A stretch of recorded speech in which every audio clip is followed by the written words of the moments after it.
What's up? This is Rebel Radio. What up? What up? This is DJ Newmark. This is Peanut Butter Wolf. It's your boy. It's okay. Keep checking out Rebel Radio. Rebel Radio. This is Rebel Radio. We're in the place right here. Rebel Radio is going down. Would you say Rebel Radio? Oh, wait.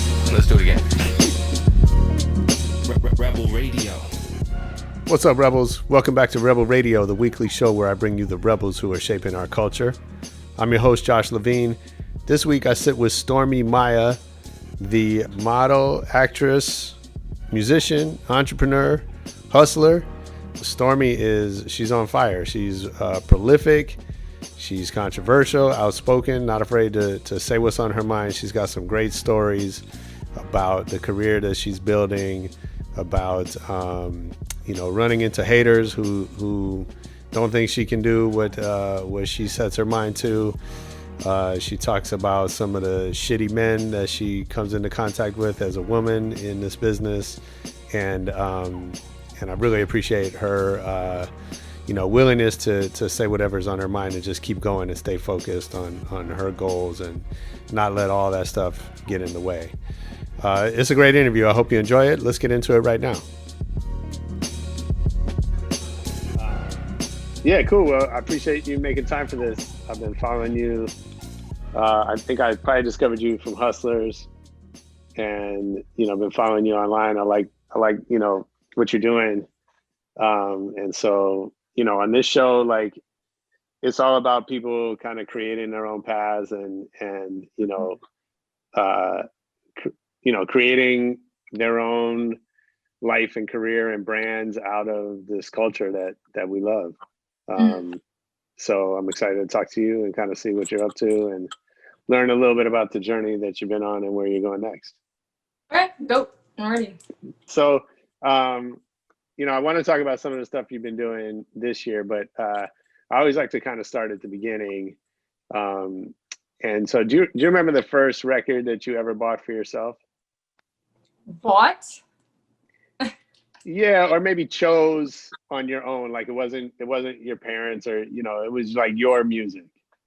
Oh well, I'm the generation of LimeWire and MP3skull.com. We used to go to. We used to like have our MP3 players, and we had our websites. We would go and get our free music on. And we would always download it. We never bought it because we had no money. Sure. Of course. But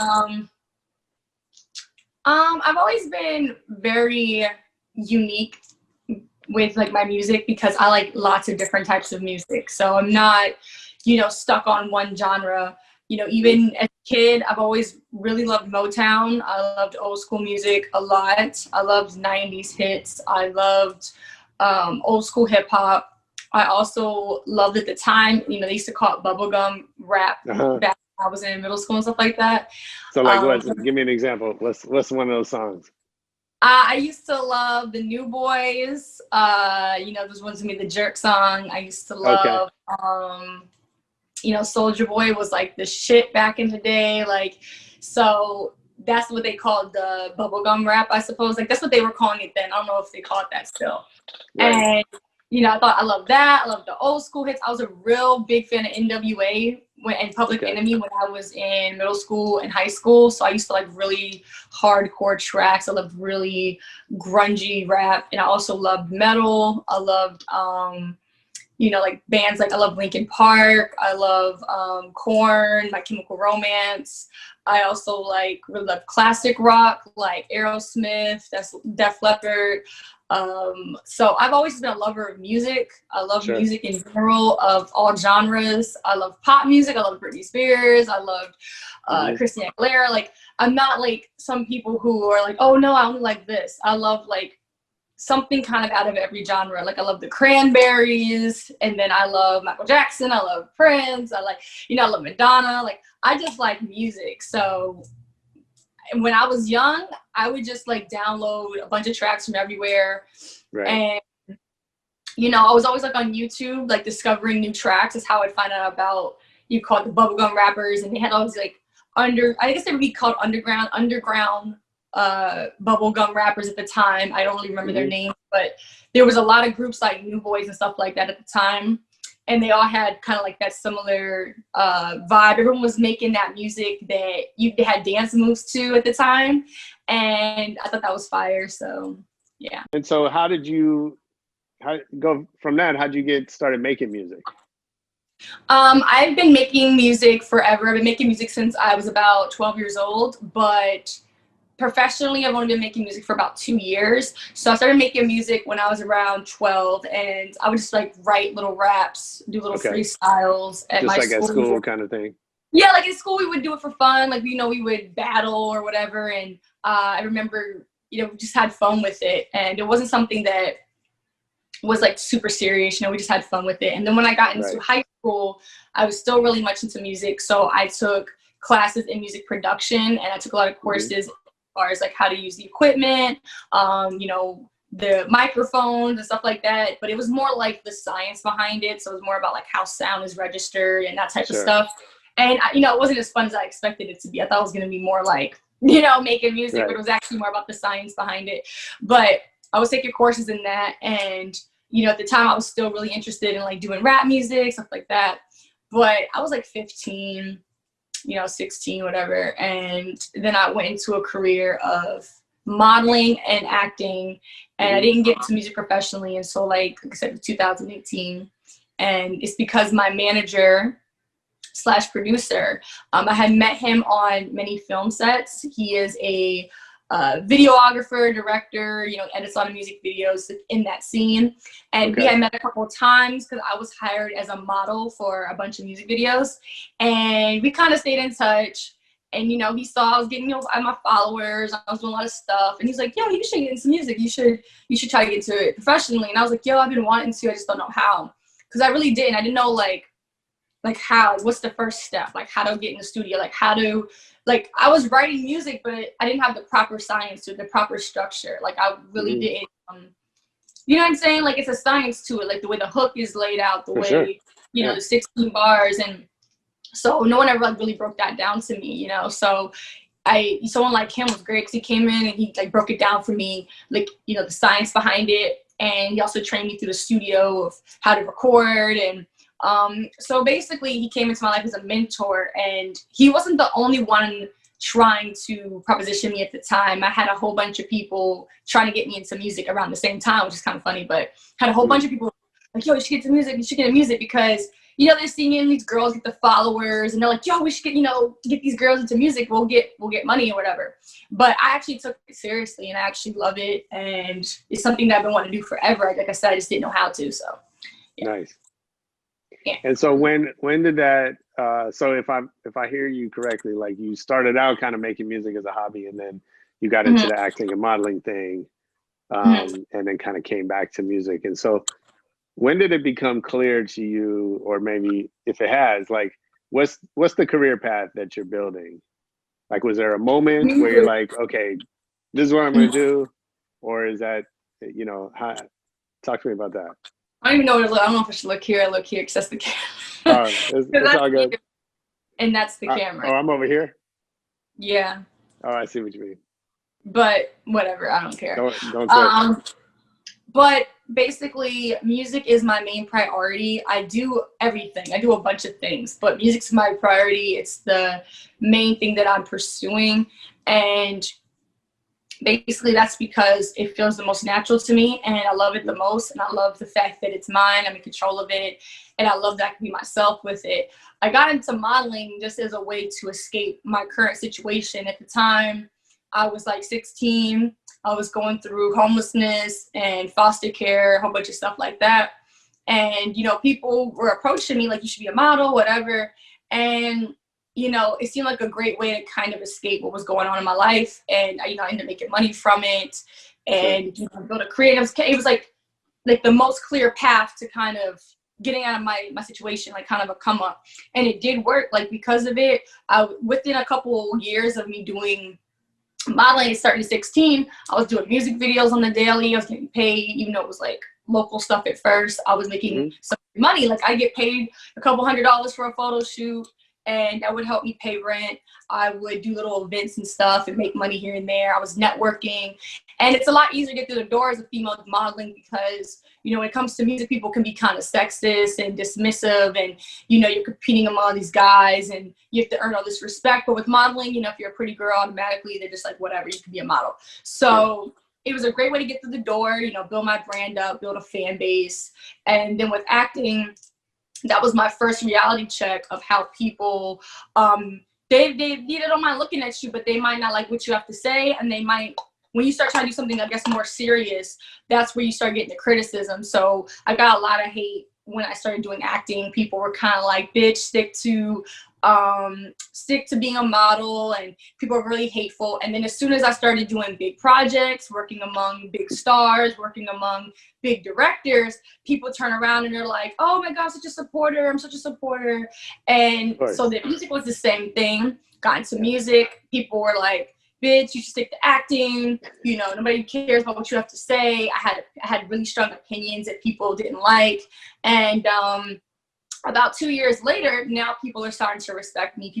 I have a music fan base growing. I have people who actually like my music and they're funneling for my music. So I think that all these industries just take a while for people to respect you and take you seriously, because they're like, oh, okay, let's see if she actually is going to stick with this or if it's just for clout or whatever, you know? Right.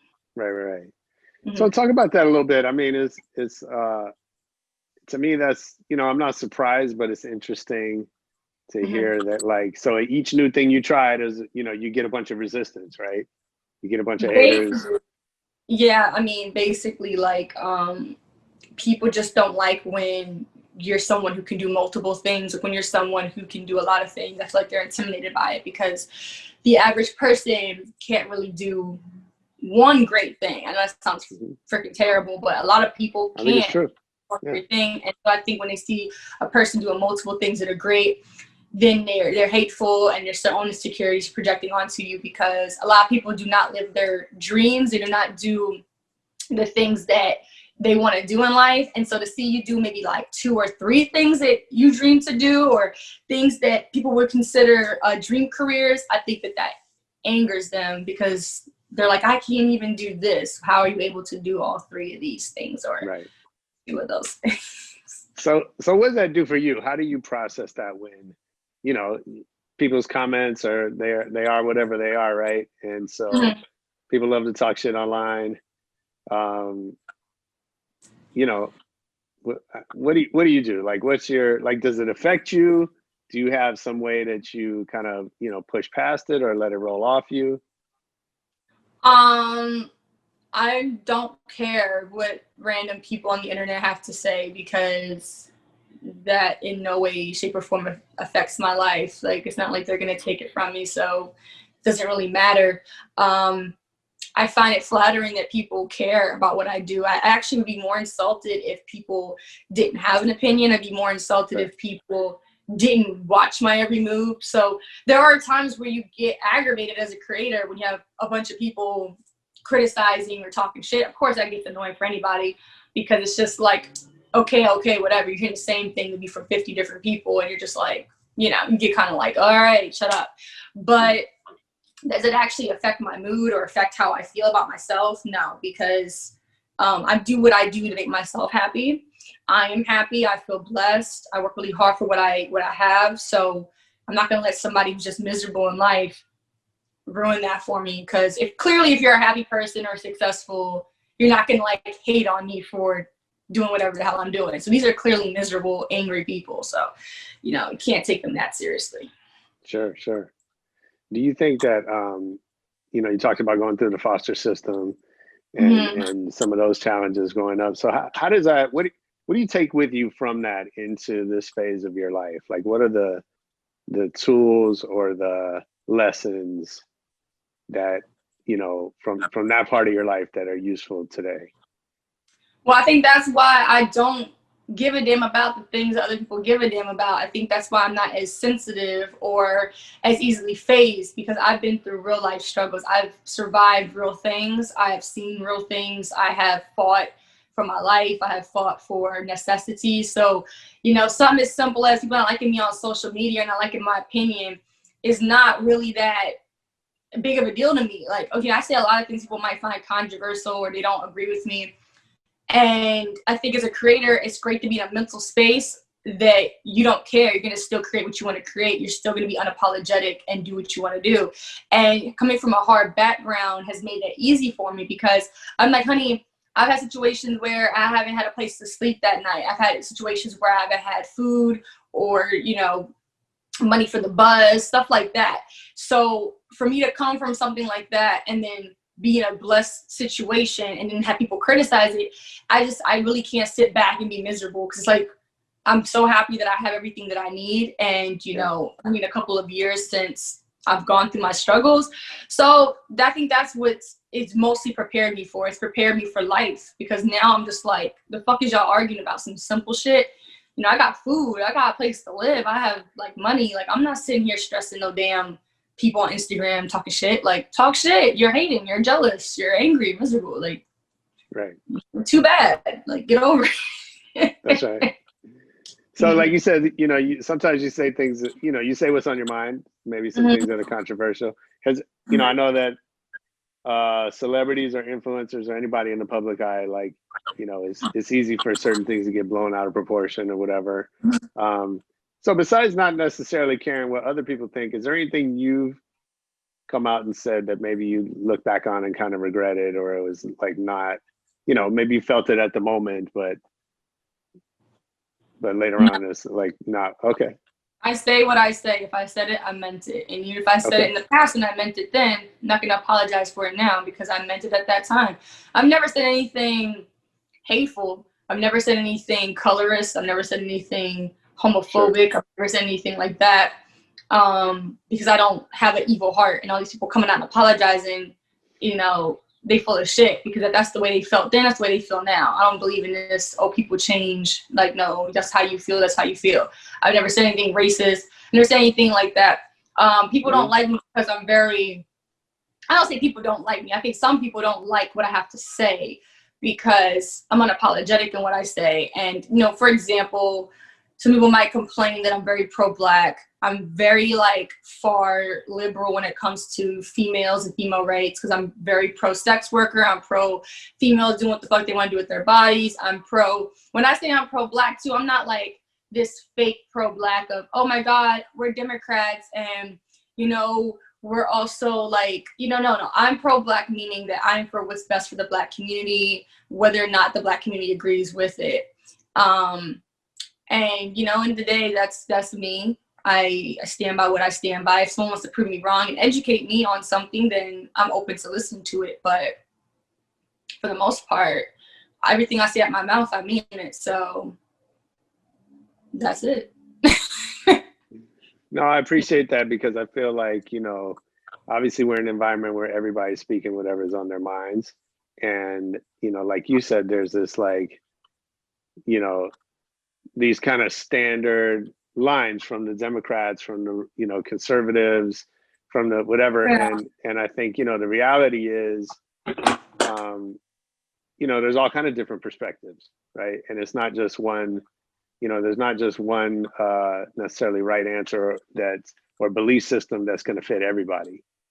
Well, I think the main problem is I think the main problem is Black folks have been enslaved to thinking that we only are allowed to think a certain way. Meanwhile, there's white Republicans, white Democrats, white folks who don't give a fuck. But with Black people, it's like, you know, we all feel like we got to think one way. We think we all got to believe one way, or, oh, you're not for Blackness, or you're not for this. And I think that's one thing that's damaging us as a community, is that we should allow diversity in our Black community as far as mindsets, because then we'll have players on every team. And, you know, I think we should also open our eyes to the history. I'm not really a big politic fan. I don't like talking about politics. I think it's all full of shit. I don't like anybody. I don't like anybody running. I don't like anybody at all. So end of the day, I don't even get involved with it. Did an interview yesterday and we got into politics and I really wasn't feeling it. But I have an opinion. I just know that nobody's going to understand my opinion. Right. But I think that we should normalize Black folks having opinions And I think we should normalize Black folks having unpopular opinions, especially when it comes to politics. So. Sure. Well, I'm not going to get into politics with you. That's not my thing either. No point. No, I agree. Case for nothing. That's right. So, talk about the acting though, because you had some, you were in Hustlers with J-Lo. I know you were in She's Gotta Have It with Spike Lee. Some big projects. What does that do? Out of many.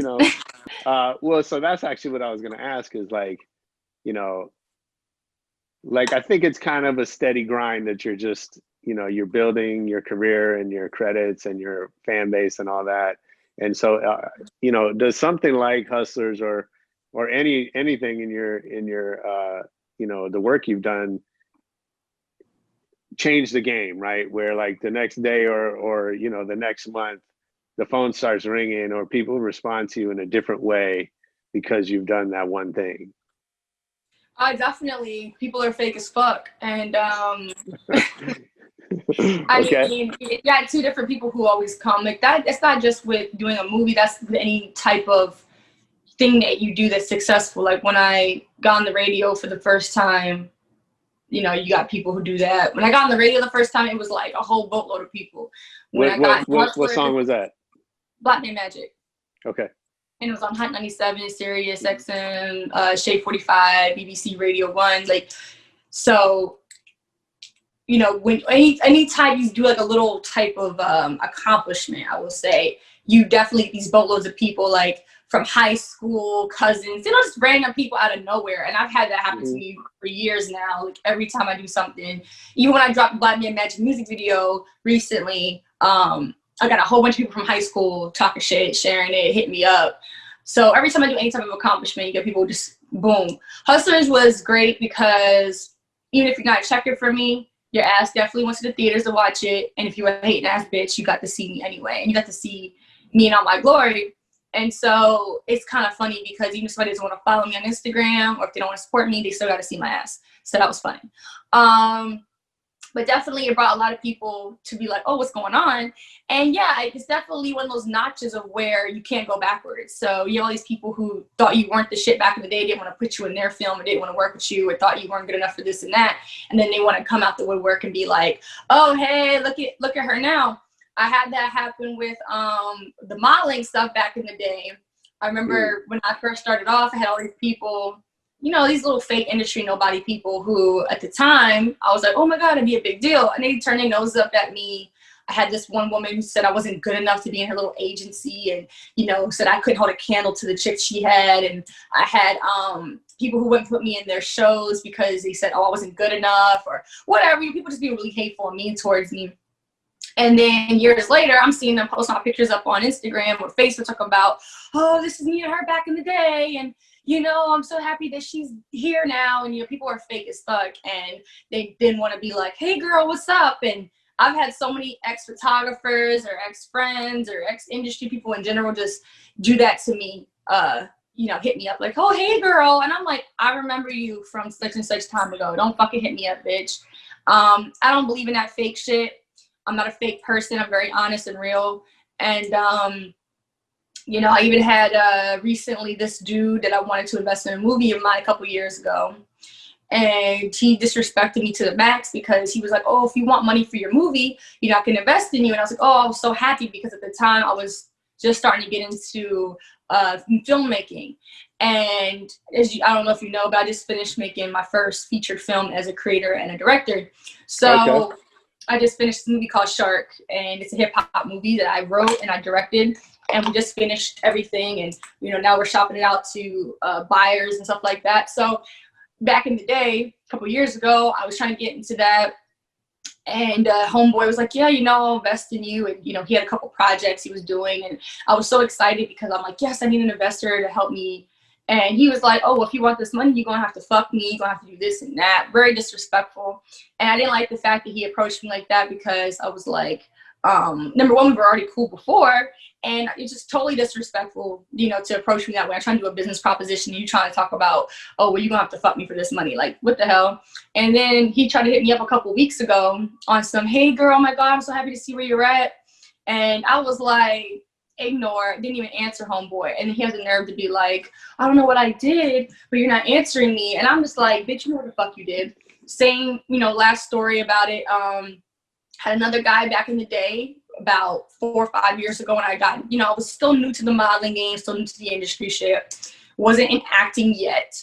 And I had this agency dude come to me, and I was so happy because he books real big music videos and he books real big campaigns, like, stuff with A-listers and stuff like that. And it was a big come up for me because, I was doing a lot of local stuff, a lot of things for local artists, up and coming people. So he was like doing stuff for like Chief Keef and like, bigger artists, Kanye West, stuff like that. So I was like, oh my God.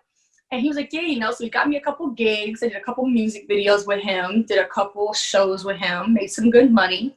And then once he like gave me a taste of what he can offer, he was like, oh yeah, so now that you see what I can do, I'm gonna need you to fuck me if you want to keep getting these gigs, these jobs, whatever. And he would always talk openly about the girls that were a part of the agency that would fuck him and stuff like that. And I was just like, nah, bro. Like, to me, I said, don't understand that mentality. Like, you're not a sugar daddy. This is a job. This is me going and working. Like, why would I have to fuck you to go work? It makes no sense. So I was like, nah, I'm good. I don't roll like that. And, we ended up not working together because clearly I wasn't going to take his proposition. And he hit me up once again, maybe a couple months ago, on some, hey, oh my God, you still look beautiful. Got ignored, got fucking blocked, like, fuck you, bitch. I tried to come, you see me do my little come up. And now you want to come and kiss my ass. So, they're basically little examples for you of how I get that all the time. That's like two stories out of 1,000, Sure, so. sure. Mm-hmm. Yeah, I mean, that's fucked up. That's disgusting that it's very common. In that way. People take advantage of. I'm not surprised. People. I'm not surprised either, but to me, I have no problem with people fucking their way to the top. I have no problem with people fucking for what they want. That's cool. What I do not like is people trying to take people's vulnerabilities or taking people's, people aspire so hard for these positions, and to basically bully them or to force them into a sexual situation is a form of rape, and it's creepy and weird. People are desperate to make money or desperate to get accomplishments, and to hold that over someone's head for sexual gratification is disgusting. And I don't respect it at all. I mean, that's like a form of, like I said, it's a form of rape. It's creepy. So I'm good. I don't like that. So.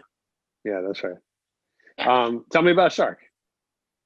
So Shark, I'm so proud of it. It is a feature film. It's about an hour and 20 minutes. It is a movie that I wrote and directed.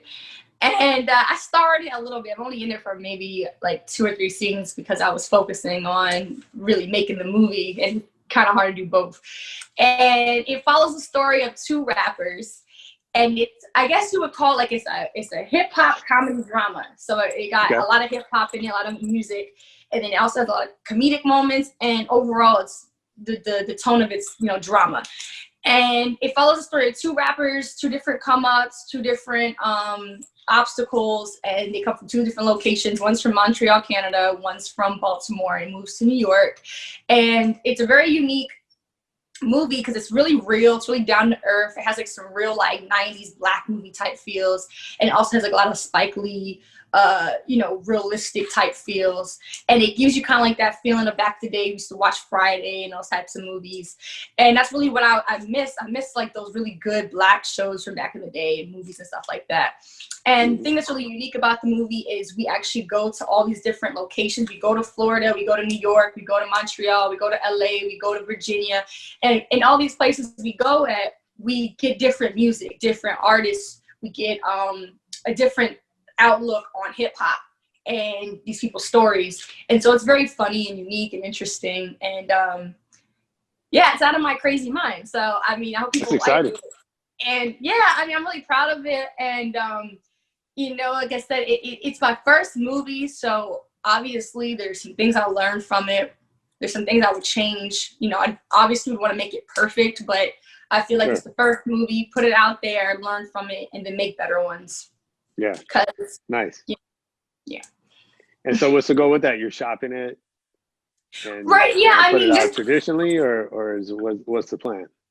so, you know, I've been a producer for movies before, and so I have connections with distributors and getting movies sold and all that type of stuff. But I'm not really sure what I want to do yet with the movie.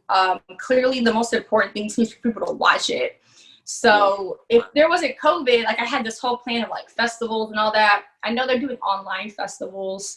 I haven't really done much research, but in the beginning when I first started doing this movie, I was like, oh, you know, shopping around, go to festivals and maybe win some awards and people to get their eyes on it. You know, get it all the love and attention it deserves. It's such a unique movie, and then put it out to the public. But at this point, I think I'm going to do maybe a couple online festivals, you know, and then right away I'm going to send it off to some connections I have, distribution connections I have, and, you know, see what the best option for the movie is. If not, I'll take the money and I'll just market the fuck out of the movie and sell it on Amazon Prime or something, like, you know, worst comes to worst. But that's right.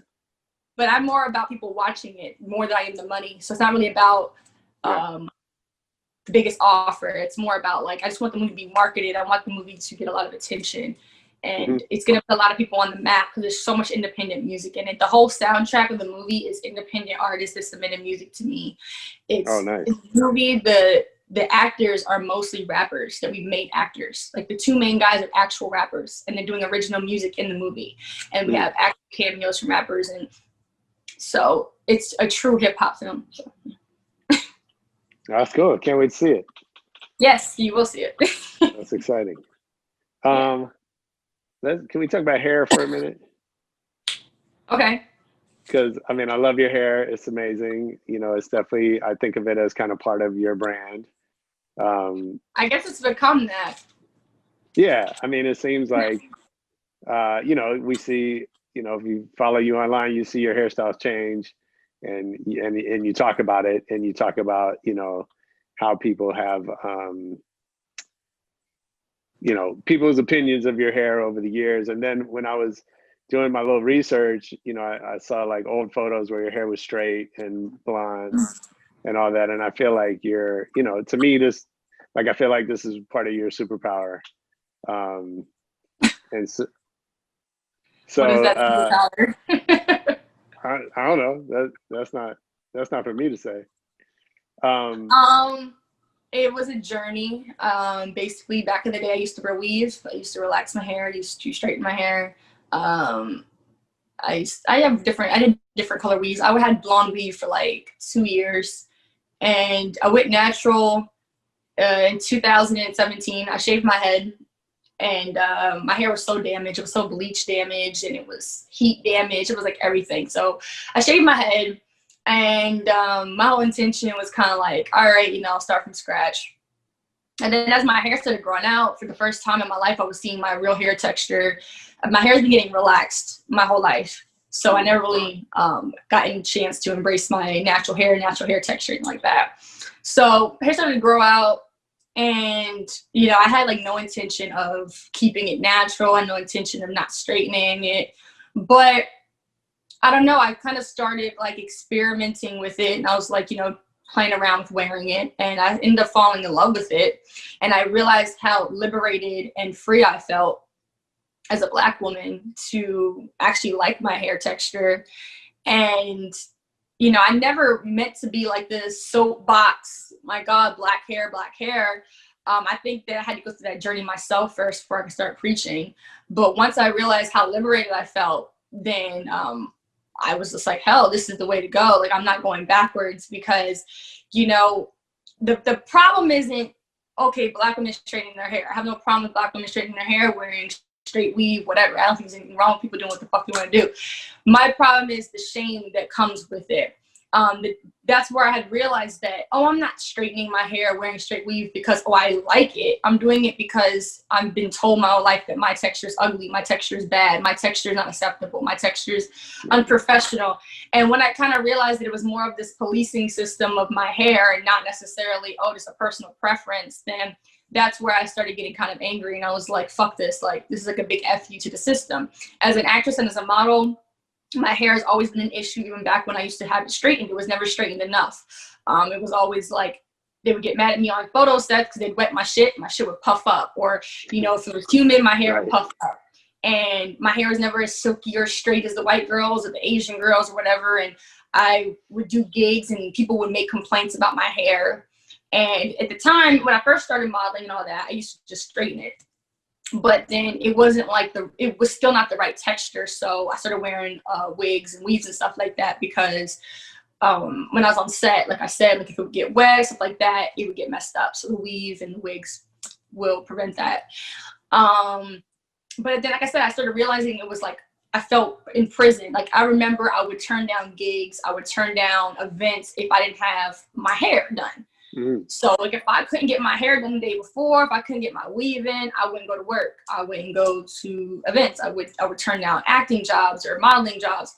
And it was like, oh my God, my hair is so ugly, I can't wear it. And I remember I'd have photographers beg me like, yo, wear your natural hair, just wear your hair. And I'd be like, it'd be like, no. Like it'd be a big deal. Like, no, it's so ugly. Oh my God.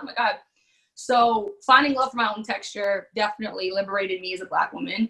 And I love the fact that I'm helping normalize different textures of hair. And I'm just doing that by example, like putting it on the big screen, putting it in music videos, making it something that's sexy. Just being one of the people who contribute to that, because the difference is between that and other alterations that women make is that this is something that literally workplaces and school systems are against. You know, we have Black women, Black men who can't wear their natural hair to work. They're told to wear their hair straight into work or cut their afros. They can't wear locks. They can't wear braids to school. They can't wear them to work. And our hair is being policed unlike any other people.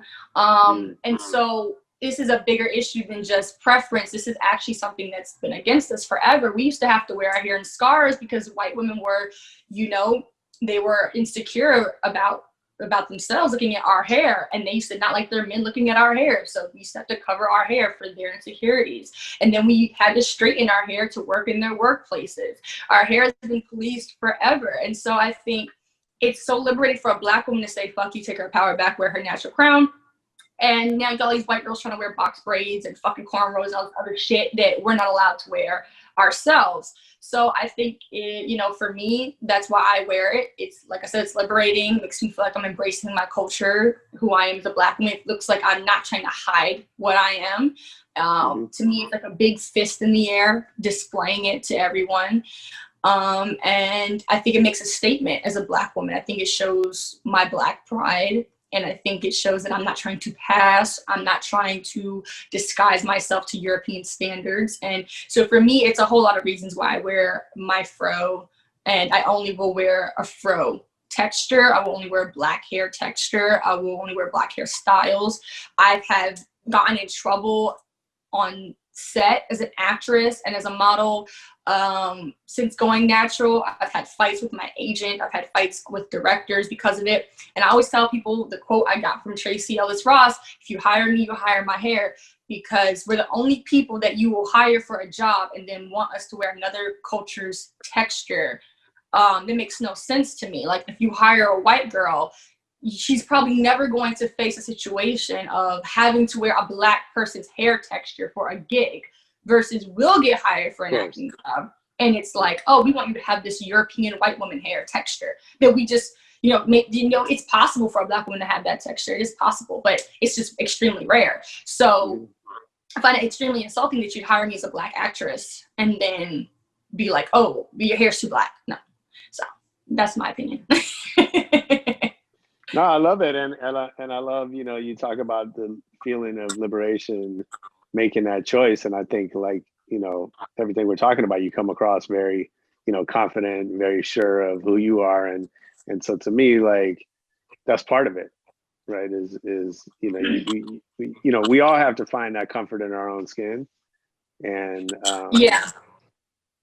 And like I said, you know, I reiterate it, I have no problem with women who don't want to. There are Black women who want to wear their hair straight or relaxed, and it might not be self-hate. It could be that that's their preference of what they like. Because a lot of people are confused when it comes to me, because I'm the same person who's pro plastic surgery. I definitely love plastic surgery. I'm down for it. And they're always confused on, you know, how could someone be pro black hair and then pro plastic surgery or pro weave? It's like, well, it boils down, sweetheart, to pro people doing what the fuck they want. And that's the problem. Black hair currently is not in a position of you do what the fuck you want. Black women currently are not allowed in every workplace or school system or whatever to wear their natural hair. So I'm fighting for something that's not a freedom yet. You could have your titties done or not have them done. That's not going to affect you getting an office job. No one's going to say, oh, you don't have your boobs done, so you can't work here. You know what I mean? Like, it's not a thing. So that's the difference between me fighting so hard for natural hair versus, you know, body parts. Okay. Thanks for that. Well, people sometimes, I just wanted to clarify that because a lot of times don't understand the difference. And it's like, well, basically, I'm pro women doing what the fuck they want. And currently, this is the one area physically that Black women especially are not free to do. So, So speaking of body parts, I know you have OnlyFans. It seems like that's blowing up since COVID. And maybe I'm just hearing about OnlyFans more now, like people are talking about it, but you know, I wonder, has like the pandemic kind of affected, you know, what that business is like for you? No, not at all. It doesn't affect it at all. If anything, it's gone up. The numbers have gone up. No, that's what I mean. Right? I mean, to me, no, I mean, it doesn't affect it negatively. People are just not hearing about it because celebrities are talking about it, but I've been on there for 3 years.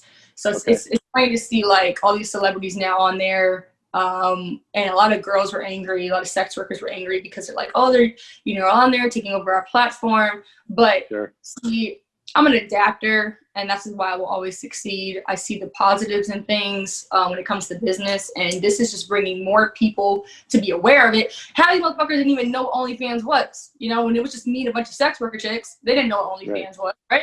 So now you got everybody that knows what OnlyFans is. So that's a positive. It's marketing. It's getting more people to your thing. They're also bringing more people to the app, more people to the website that were originally not on there. So that brings more attention and, once again, more money to the website, which also makes more money for girls. I think some girls just get jealous because they see these celebrities posting unobtainable numbers for them. But I always say, you know, the root of misery is comparison. Like, you know, just because you're making $1 million a month doesn't mean I'm going to be unhappy about, you know, if I was one of these girls making, even if you're a girl and they're making like $500 a month or whatever, you should still be happy about your $500 a month. You shouldn't be comparing yourself to who the fuck else is out there. Just get your bag and be happy about it. But during COVID, you've seen a lot more celebrities, you know, that probably can't do shows and stuff that are joining it. I see nothing wrong with it. I don't give a damn what anyone else does. I make a good living. I make some really good money on there for years.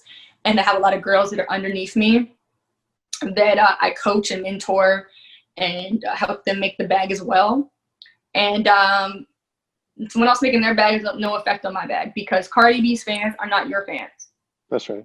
Every time people say, oh my God, you know, taking our customers. No, they're not. Those are not your fans. Those people do not know who the fuck you are. I mean, I think that's just always people's reaction, right? No matter what it is. I remember, you know, my friends who are DJs, all of a sudden when Paris Hilton started DJing and then all these DJs got mad, it's like, well, if you're losing a gig to Paris Hilton, right? Like that's, people who want to hire totally Paris Hilton don't want to hire you. Like that's right. Exactly. That's like, what I'm saying, right? You're not in competition. And there is no competition with OnlyFans because OnlyFans is a social media platform of where you can follow multiple people, follow multiple creators. So once the person signs the website, they just go to different platforms and they follow multiple girls and they get like a Facebook like news feed that shows them the pictures of the videos or whatever the girls are posting. So it's like, it's not a situation of one or the other. They can literally follow 4, 5, 6, 7, 8, whatever girls, you know, as many girls as they want. So people should be more cross. Does having that type of like relationship to your fans, is it different than, you know, being in Playboy or like having it be on your own channel. I wonder, does that affect like the dynamic that you have with your fans? What do you mean? Like, I like, what do you mean? I don't know.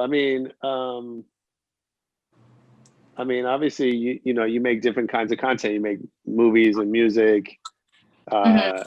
right? And then you have your content on OnlyFans, and I just wonder, like, is that, have you seen like the relationship to your fans change as a result of, just that kind of dynamic that they can subscribe to, naked pictures or whatever?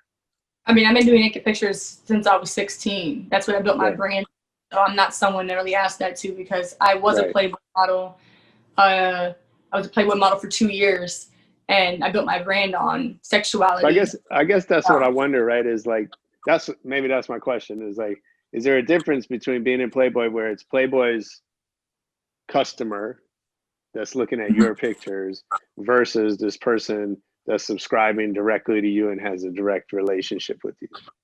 They don't have a relationship with me. It's entertainment. I post it up, they buy it. So there is no relationship. I mean, if they not. But that's a much relationship, right? personal. Is that they comment or they post or like? I guess. I mean, I look at this is all business. So in the day, I don't really see how any of this is different. If I post a music video versus a sexy video, it's just content, it's entertainment. So it's the same to me. Like, I don't really see a difference in anything. It's just content that you're providing and they're buying. Do people act differently? Like, no. Not, people are actually more respectful on OnlyFans than they are. Okay. People are actually more respectful on your OnlyFans than they are on social media, because people on OnlyFans are being their raw selves. They're not putting on a facade. They're not trying to say what they think is right for whoever the fuck's following them. People are just being their own selves, and they mostly worship you and respect you on there. And they're clearly paying for it because they're a fan of yours in a different way. You're a fantasy to them. So those people are going to look at you like you're great, you're perfect, you're amazing. Like, no one's going to think you suck and you should die, and then they're going to subscribe to your OnlyFans and pay you. I think the difference is not, the difference has nothing to do with nudity or not like that. The difference is money. People respect money. And if people are going to give you their money, then there's going to be a tone of respect that comes with it, because no one's going to pay for something that they don't respect. So if they're paying you, that means there's some level of respect in that transaction versus YouTube or anything that people can just go and see. But if they're going to go pay for it, it's a certain level of, admiration that they must have for you in order to do that. That's my answer. I love it. I guess, yeah. But I mean, if someone just creates a bunch of content, it's all the same to me. It's all like basically the same. Mm-hmm. All right, I know you got to get going. Let me do a little quick lightning round before I let you go. Okay. So what's your favorite city to travel to? Anywhere I haven't been yet, because I hate going to the same place twice. What's on your list where you want to go next? I want to go everywhere.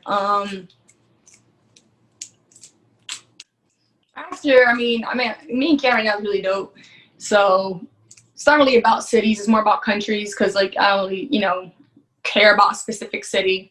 I really want to go to Italy really badly. I want to go to Italy for a while, but there, pretty much anywhere in Europe, I'm down to go. Okay. I already been to Amsterdam, Germany area, so anywhere, just more like Russia, going to Spain, stuff like that, like anywhere. I want to go to all those places. I want to go throughout different parts of Africa. Like, I want to go to South Africa because it looks beautiful. I want to go to West Africa, like Ghana, and I want to go to Nigeria. I want to go to, I just want to go all over the place. Like, I just want to go to like every country I can get to. Go to Australia. I want to go. And if there wasn't for COVID, I definitely would have been going on tour this year. I would have been traveling a lot more this year. So I'm pretty much just down to go anywhere. Okay. Who's your favorite DJ? My favorite DJ?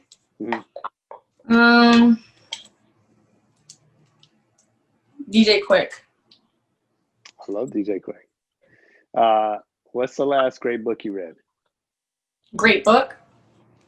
The actual last great book, I guess, The High Rise. I don't know it. I'm gonna look it up. It's a classic. Okay. There's a movie after. Oh, there is? Mm-hmm. I'm not knowing. It's a satire. I like satires. I like anything that makes kind of social commentary.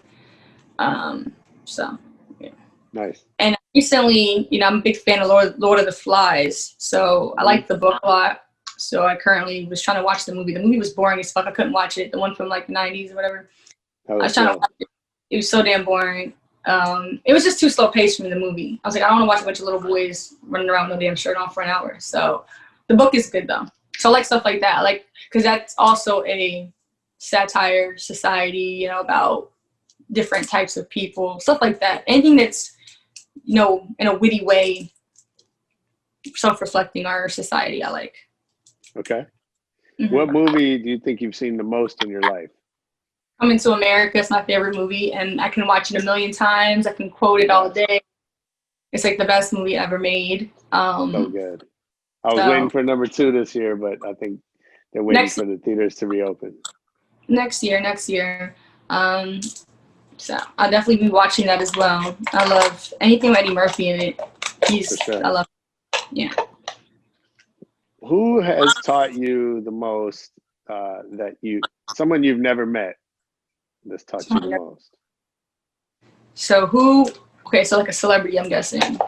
Yeah, or it could be a book, an author, sports figure, somebody that you've witnessed from a distance that you feel like you've learned from.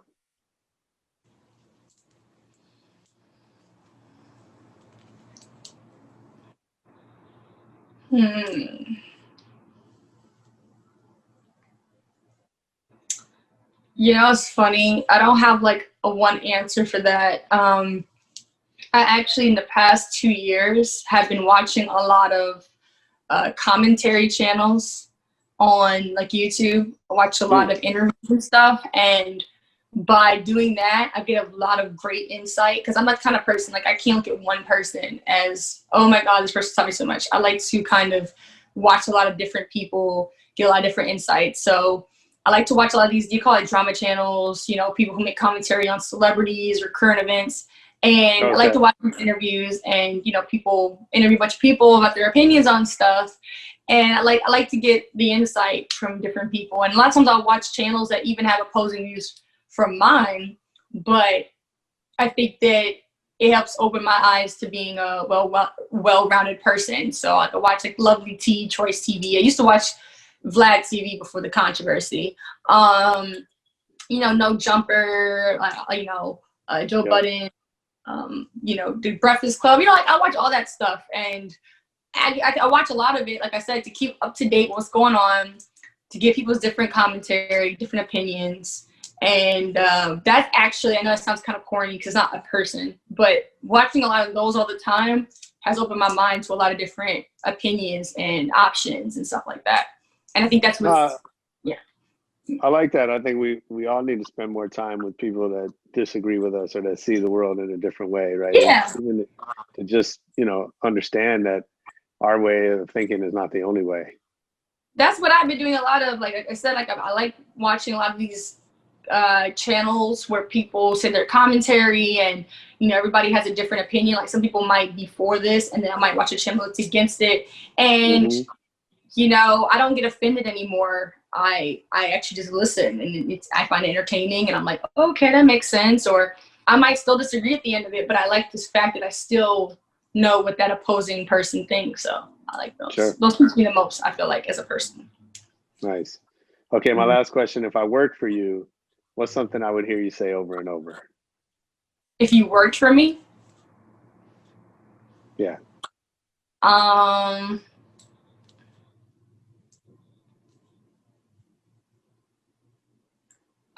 Probably hurry up, work faster, do it now, things like that. Okay. Because that's mostly like my boyfriend and I work together. He's my manager and producer, and that's mostly what I tell him. So because I'm very like, I'm really on it. Sure. Even when I'm hiring a DP or someone like that, I'm very like, hurry up, come on, let's go, let's get this done. Like, because, you know, people like to lollygag, people like to chill, people like to move at a slower pace. I'm not about that. So I'm very like with the quickness. Nice. So. Cool. Well, what's coming up next? I know we're watching for Shark when that comes out. I know we got Black Man Magic. What's coming up next from Stormi Maya? A bunch of music videos. I just banged out a whole bunch of them. I only had about 3 months of free time out here because of all the lockdowns, and I took advantage of that, finished the movie up, and got a bunch of music videos done. So I have a ton of music videos that I'm going to be dropping back to back. And the next one I'm thinking is going to be Pick Me. I got Daddy Issues coming up. I have a whole bunch of music videos coming out. So they're going to see that, a bunch of songs. A lot of the new songs that I'm releasing have features on them. So they're going to see me with other artists as well. And next year is going to be crazy because next year is going to be power moves. If everything wasn't COVID up, there'd be a lot more crazy things happening. But because I've had some people offer like fly me to Cali or fly me to fucking Atlanta, all these random places. I'm like, nah, I'm chilling. You know, COVID and all that shit's happening. Trying to wait for shit to fucking chill. The borders closed. So I'm just laying low right now and dropping mad content. So you're definitely going to see a bunch of music dropping like crazy. We're dropping a single like every couple of weeks now. And, you know, the music videos are going to get more epic next year. When things open up and I have more resources, things will be a lot better. But for right now, I'm just dropping content and having fun with it. Dope. I can't wait to see. We'll be following. Of course. Be following. Yes. I have a lot of dope. My track Birthday Cake just dropped. You know, that music video I have to get that music video done. I like that track. I was a new producer. And you know, so I have a lot of fun stuff coming up. And I think that you're gonna yeah. I'm excited. I have tracks with female artists and all that coming out. So, you know, we're gonna do it up. Nice. That's exciting. Well, I appreciate you making time. You know, let's have you back. Hopefully sometime in person we can promote whatever else you're working on. I'm sure there's good things to come. Of course. That was Stormi Maya on Rebel Radio. I hope you enjoyed it. I know I did.